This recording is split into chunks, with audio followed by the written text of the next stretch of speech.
late? A little bit No, late? no, we are just on time. Great. With us, you start having not cards. playing But cards. right now, you don't. I'm very You're playing serious, cards. Mr. President. You're I'm playing very cards. serious. You're gambling I'm the with the president lives of anymore. millions of people. You think- You're gambling with World War What do you- III. what do you think You're about? gambling with What do you World think War about? III. Комунікації є. There is communication, not on my level. Yes. As regards resignation, my resignation,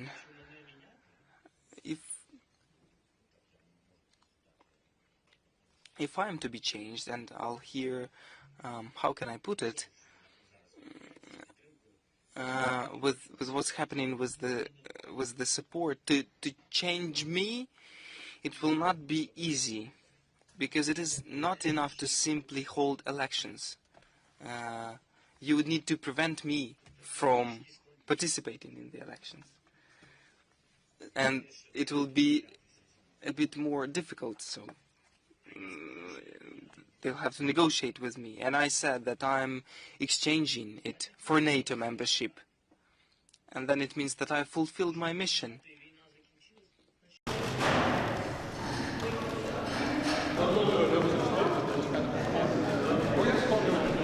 We're gathered here today because this is a once-in-a-generation moment. There is NATO. It means I've fulfilled my mission. Although, honestly, it looks like the people, and I'll not be calling their posts, naming their posts, but the citizens of other countries are telling Ukrainians which president they should have, especially if these people occupy official posts. It seems to me a bit undemocratic and unconstructive. We are speaking about the values, and it definitely looks not very democratic. Although I'm openly saying maybe it is a solution for Putin, for everybody. If I'm not that flexible as they say, I'm exchanging it for NATO. Can I just ask, you alluded to citizens of other nations. I mean, since the incident, Senator Lindsey Graham said that perhaps you should consider resigning. Speaker Mike Johnson today said that maybe you should consider resigning. Is your attitude it's not their business?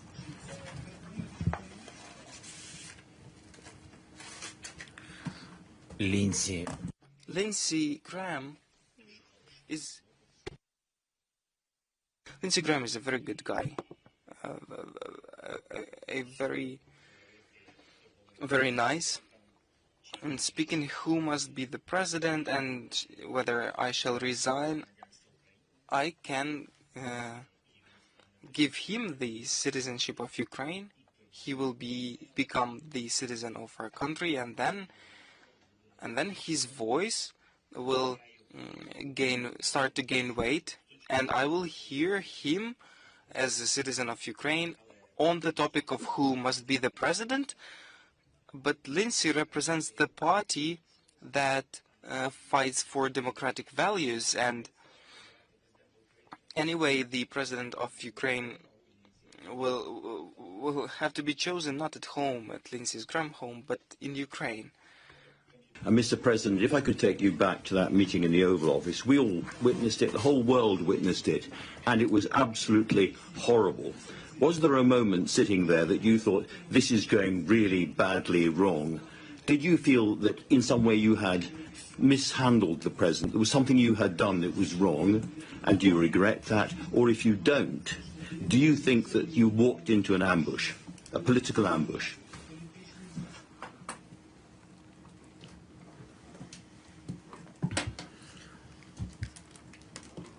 Відкриті розмови. Open conversations between the partners. It is important, and it is constructively to understand the positions, and such open conversations should take place. I do not believe it is right when such conversations are absolutely open, because the emotions or information or etc., the foes can take advantage of them. Therefore, the format of what happened, I do not think that it brought something positive or additional to us as partners. I do not want to discuss what happened. I understand that. I wouldn't want to talk about why this happened. I just want to underscore why I also understand. I do not think that we shall carry on in such format to build strong relations. I'm sure that this situation, it will pass by, and in the future there are more important things, and if we will be constructive, the positive result will come. Yeah. And if I'm right to understand, positive result means making the peace for Ukraine closer. Are you prepared to go back and sit in that room and try again? Ну, я Look, it works differently. I didn't come to try.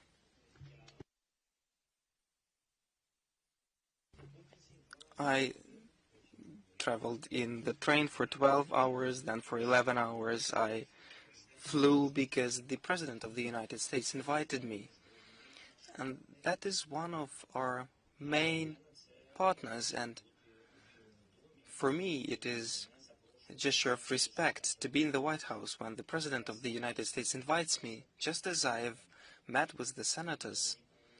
We never insult anybody, and we meet always bipartisan support, either with the Senate or with the Congress, and we always try to be politically correct as possible. I'm President of Ukraine, and I do not perceive my country as better than others, but definitely not worse than others. And with all actions since the beginning of the war, I'm doing that. I'm just saying that we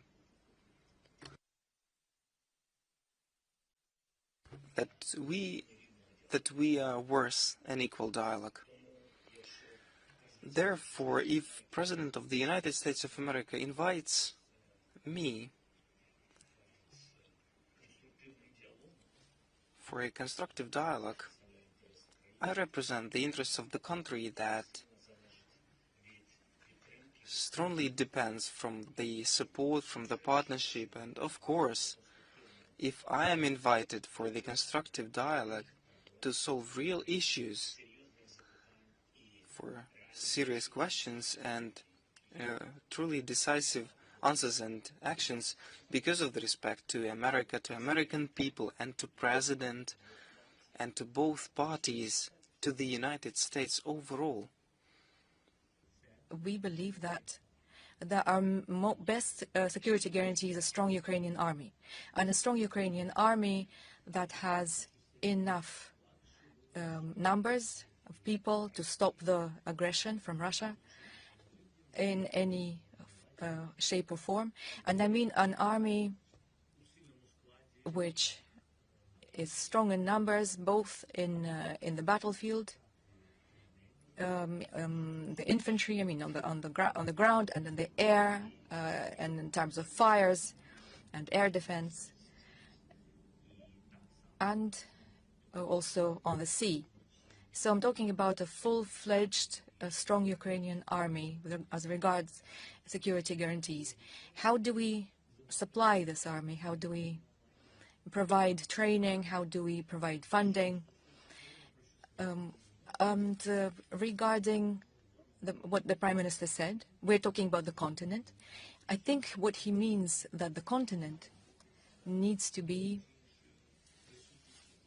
to include some form of presence from the United States, perhaps in different formats.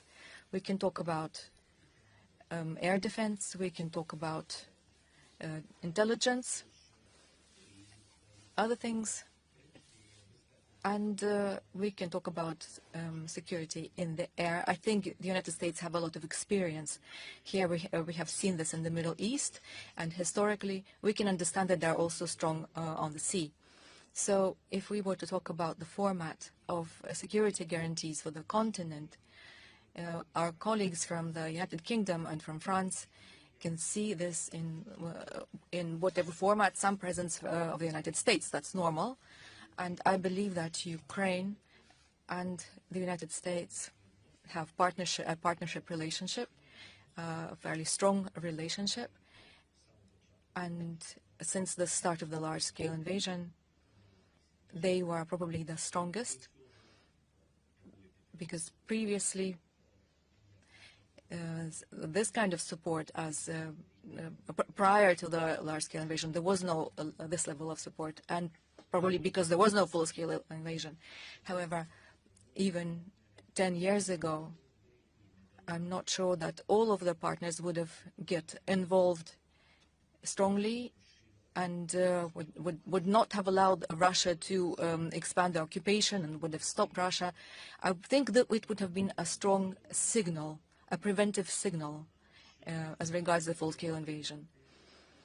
As regards salvaging the relationship that you asked about, I think that our relationship will continue, because this is more than relationships in one moment. We need to be open.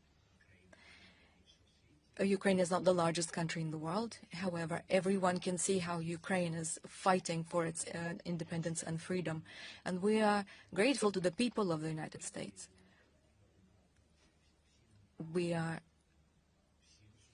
grateful to all of the societies in the countries that support us. Indeed, we are very thankful. And the bipartisan support has always been on our side. And I think at the same level, the support will continue, because a failure of Ukraine would not just mean a Putin's success. It would mean a failure for Europe. It would mean a failure for the United States. And I think we're all interested in not allowing Putin to win. And this is why this meeting today, and you can see how Europe has come together. And I would like to thank the people, and here in the streets, and yesterday at the meeting with the Prime Minister, everyone is on the side of Ukraine, and all of the societies influence the policies of countries. And I'm thankful to the people for sharing the same values with us. Whatever is the territory of our country compared to other large countries, our dignity, we have our dignity, and it's one of our values. And I believe that I, as the president, have to defend the dignity of our warriors and our people, which is what I'm doing. And our warriors and our people have demonstrated that it is their right to be free, and this war is a war for independence, so that it is an issue of values, not an issue of money. We're talking about security of Europe, not only Ukraine, which means deploying contingent or guarantees from all of the whole of Europe, and representatives of these countries were here today or online previously. So I've already mentioned that we've had a number of meetings, and this is why we count on assistance from the United States, without a doubt. And I think that the stopping of this assistance would be helpful to Putin exclusively. And the United States are a part of the civilized world, the leaders of the civilized world, and I think they're not going to help Putin.